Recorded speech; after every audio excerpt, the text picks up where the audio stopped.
This video is going to talk about some tips for do-it-yourself vinyl liner pool installation. Now, there's a bunch of stuff that kind of overlaps, but any kind of pool you're building, concrete pool, vinyl liner pool, this stuff you're only going to find in this video about do-it-yourself vinyl liner pools. I don't repeat this in other videos.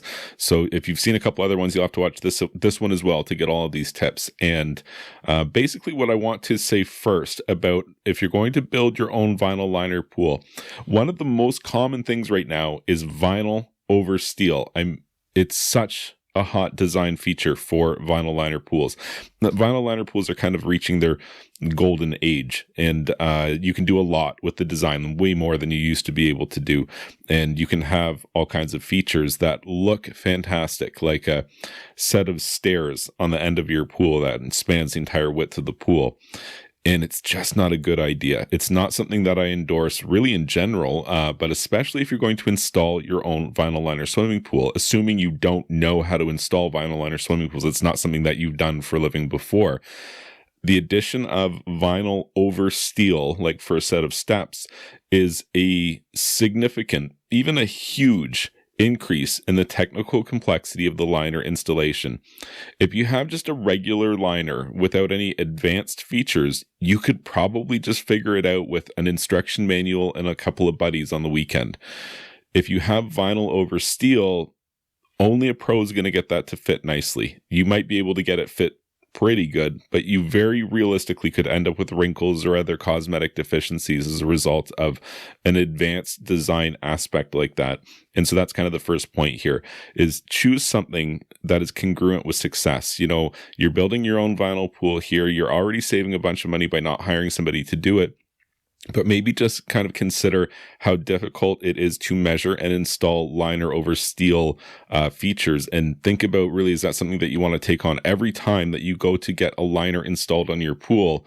Your liner is going to cost double, and you may or may not be able to do it yourself because it's going to be pretty technically complex versus a more simple liner installation. And along those lines, let's talk about the shape of the pool. So you could do a lot with liners these days, almost anything. And that's a big step up from what they used to be. But you know what? I still endorse heavily that classic rectangle design. Rectangle pools look good in every yard, and you can always work with that design from just a standard rectangle pool, like 12 by 28, 1632, 20 by 40. These are your classic vinyl liner rectangle shapes, and they really maximize the swimming area. They are not that difficult to install. They're a little more difficult than something like a freeform shape because you can measure and see just how exact your installation is. In fact, you should measure corner to corner when you're installing a rectangle vinyl liner pool, and that's going to determine just how well you're laying out the walls and how well you're building. And if you can install to within a 1/4 inch tolerance, measuring corner to corner in a 20 by 40 pool, you're doing pretty darn good. If you choose a rectangle shape, there's a bunch of advantages associated with it. For one, you could potentially use off-the-shelf equipment. And by that, I mean, like, let's say a winter cover or something to that degree.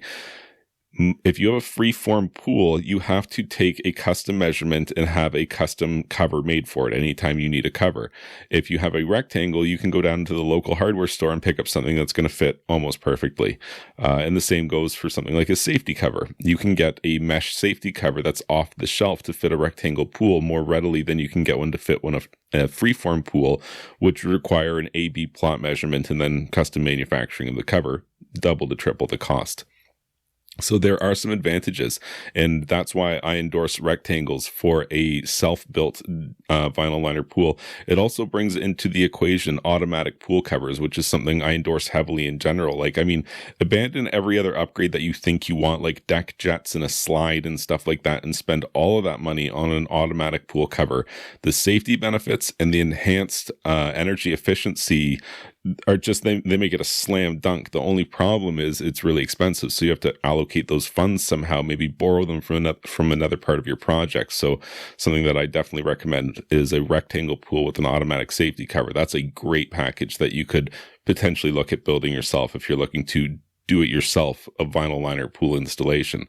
Let's talk about another design point here. With a vinyl liner pool, it is considered technically acceptable to have no main drains at all in the pool. And it came about that, every time a vinyl liner pool would get renovated, the main drains would kind of get deleted on the fly because there was problems with the equalizer line, or they're direct suction, but it's a single element or a single suction port, and that doesn't meet current entrapment standards. So just to deal with it quickly and easily, people would just concrete over it and call it a day. And these pools tend to work really well. The real disadvantage here is simply that if the water level falls below the mouth of the skimmer, your pump could run dry. An equalizer line down to the main drain would alleviate that concern pretty much. With modern pumps being variable speed, most of them have flow detection, and they can detect that they've lost prime, and they'll just shut down as opposed to melting down. So that's not really an issue anymore. And as a result, the industry is moving away from main drains in a vinyl liner installation. Where this is relevant to you is it's easier. It's a lot easier to install a liner in a pool with no main drains. And further to that, you can still have a pretty efficient pool. Like if you put a couple of skimmers in with a couple of decently sized suction lines, you can have a pretty efficient swimming pool. And again, something I do recommend, because you're choosing a design that lends itself well to success for somebody with less experience doing this kind of stuff. Like, if you want main drains and put a main drain, put 20 main drains in. It's just hard to put them in. Like, I wouldn't have trouble putting in 20 main drains in a pool, but you might. So there's the advantage for you is you kind of steer away from all the things which are kind of like the difficult parts, which are, like I said, installing main drains. And another point to that would be something like a ledge. Ledges are really common these days. That's kind of like your hot design element. And you'd put like a lounge chair or two on this ledge and hang out in 6 inches or a foot of water. It looks great, I agree. It's not really well suited to a vinyl liner pool. Similar to the steps that we were talking about, vinyl over steel. So a ledge with vinyl on it, it's slippery. Even when you use a textured vinyl option for the ledge and the steps, it's super slick, and that's without algae on it. If you get algae on it, it is so crazy slippery. So that's definitely a consideration that I mention anytime we're talking vinyl over steel. But further to that, just that installation difficulty again, like a ledge does look good, but now you're doubling the cost of your liner installation every time you need a new liner. And, that's kind of a lot, right? It would really add up on you, and definitely something to consider. Again, maybe the classic rectangle is a better option because it's less money to install it and it's way easier. You could probably do it yourself. So that's kind of the difference there. One last point I want to mention. You're going to build your own liner pool, something that I want you to avoid in terms of a problem that people have encountered installing vinyl liner pools. You have to control the groundwater around your pool, and your opportunity to do so is when you're building this pool. Don't show me a finished product vinyl liner pool with the liner floating all over the place from uncontrolled groundwater and say, hey, how do I deal with this problem that I've got here? Because the problem is like, well, dig it all up and let's do it again, because you're working against gravity here. You got water in the ground and it's causing your liner to float. You got to deal with that water. The time to deal with that is when you're building the pool.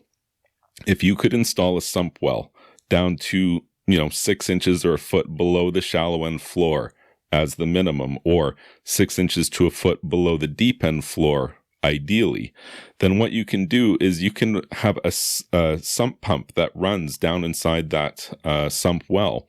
And you could run that anytime that the water table surrounding your pool is high. Like, let's say it's the springtime and you're getting a ton of rain around your house. The water level is going to be high around your swimming pool. I would run that sump pump during this period of time, like maybe every spring. It's kind of common in my area in the springtime as we get a lot of melting snow and rains. People with vinyl liner pools have sump wells and they run the pumps to help control the groundwater around the pool and prevent the liner from floating up out of place, which can look bad and cause wrinkles and even cause the liner to rip and cause all sorts of problems.